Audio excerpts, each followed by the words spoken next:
Sir, আমার প্রশ্নটা হচ্ছে পলিসি মেকিং নিয়ে। তার আগে আমি একটু আমার অভিজ্ঞতা শেয়ার করি। আমি 2023 সালে একটা প্রজেক্টে কাজ করেছিলাম ডিপিএইচের। তো ওটার মেন প্ল্যান ছিল ওয়াটারে। তো ওইখানে কাজটা ছিল যে 50টা পৌরসভার স্যানিটেশন আর ওয়েস্ট ম্যানেজমেন্ট ব্যবস্থাটা কী অবস্থা আছে এটা একটা রিপোর্ট তৈরি করে দেয়। তো আমরা সেটার 1 বছর প্রজেক্ট ছিল ওয়াটেজ। তারা হচ্ছে নিজেরা ইচ্ছা করে দেরি করছে, তারা কাজ করতে পারেনি। তারপরে থার্ড পার্টির একটা কনসালটেন্সি মানে যারা আমরা যে কনসালটেন্সি কাজ করেছি তাদের মাধ্যমে করেছে। তো ওটা 5 মাসের মানে খুবই শর্ট টাইমে ওটা নোটিশে করা হয়েছে। তো পলিসি মেকিংয়ে যে জিনিসটা বলতেছে ওইখানে যে জিনিসটা হয়েছে, আমরা যে ডাটাগুলো রুট লেভেলে কানেক্ট করে দিয়েছি মানে যেগুলো কালেক্ট করেছি এবং কি তাদের রিপোর্টের জন্য পাঠিয়েছি, পরবর্তী দেখা গেছে তারা ওই রিপোর্টগুলো চেঞ্জ করেছে তাদের সাথে। তো এই যে আমাদের একটা যে মুগ্ধতা যে বাইরে থেকে কেউ আসে বা আন্তর্জাতিক কোনো একটা অর্গানাইজেশন আছে, তারা হয়তো ভালোই করে, মানে আমরা তাদের কোশ্চেন করি না বা বলি না ওয়ার্ল্ড ব্যাংক বা ইয়েতে, এমনকি আমাদের নিজেদের মধ্যেই মুগ্ধতা কাজ করে যে এখানে কাজ করতে পারলে বা চাকরি করতে পারলে আমরা হয়তো বড় কিছু করে ফেলছি। তো এই যে এই বিষয়টা আসলে অ্যাড্রেস না করার কারণে তারা এমন একটা পাওয়ার পেয়ে যায় যে মানে তারা যে জিনিসটা ভাবে মানে আগে থেকে পলিসি মেকিংটা করে ফেলে। এর ফলে যেটা জিনিসটা হয় যে তারা যে জিনিসটা চিন্তা করতেছে বা যে জিনিসটা করতে চাচ্ছে আমাদের ওই জিনিসটা চাপিয়ে দেওয়া হয়। তো এই ক্ষেত্রে আসলে কিভাবে আমরা এখান থেকে বের হয়ে আসতে পারি? আর আরেকটা বিষয় হচ্ছে যে সোশ্যাল মিডিয়াতে একটু বিতর্ক হচ্ছে যে আপনাদের এক দফার ঘোষণা নিয়ে। তো এই বিষয়ে যদি আপনি কিছু ক্লিয়ার করে থাকেন। ধন্যবাদ। দুই রকম প্রশ্ন। তো যাই হোক, প্রথম যে বিষয়টা যে আন্তর্জাতিক সংস্থাগুলো প্রধান শক্তির জায়গা হচ্ছে ব্যুরোক্রেট, আমলাতন্ত্র। কারণ আমলাতন্ত্র কাগজপত্র তৈরি করে।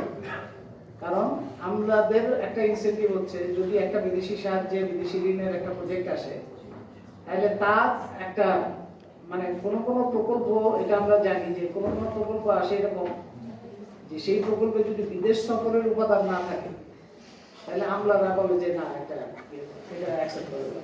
ওরা ইনসেন্টিভ হিসেবে যাতে আমলারা গ্রহণ করে প্রজেক্ট, কারণ এখানে তো দুইজনেরই দেওয়া নেওয়ার ব্যাপার আছে। মানে যারা আন্তর্জাতিক সংস্থা থেকে যারা আসে তাদেরও আবার কিছু সুবিধাভোগী আছে, তাদের কনসালটেন্ট আছে, তাদের যে পণ্য সাপ্লাই দিবে তার সুবিধা আছে, সেখানে যে বিদেশি পার্টনার তার সুবিধা আছে।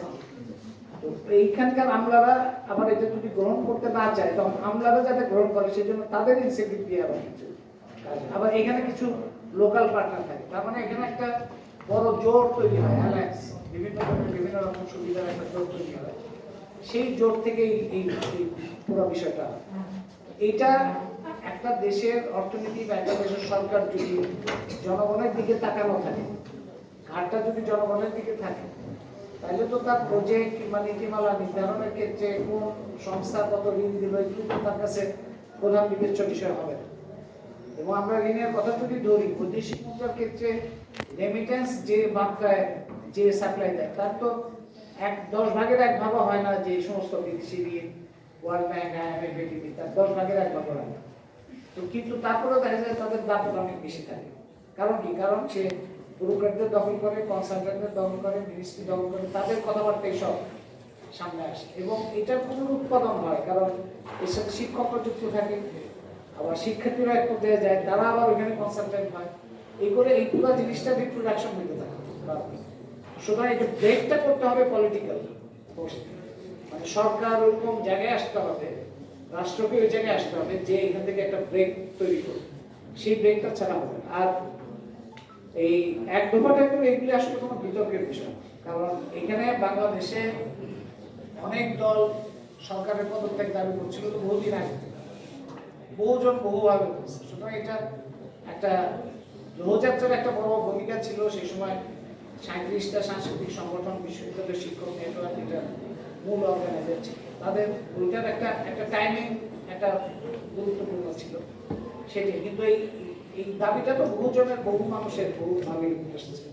এটার ইয়ের কিছু না, এটা নিয়ে বিতর্কের আমার মনে হয় শুধু এটা নিয়ে বিতর্ক করতে হবে। আর লাস্ট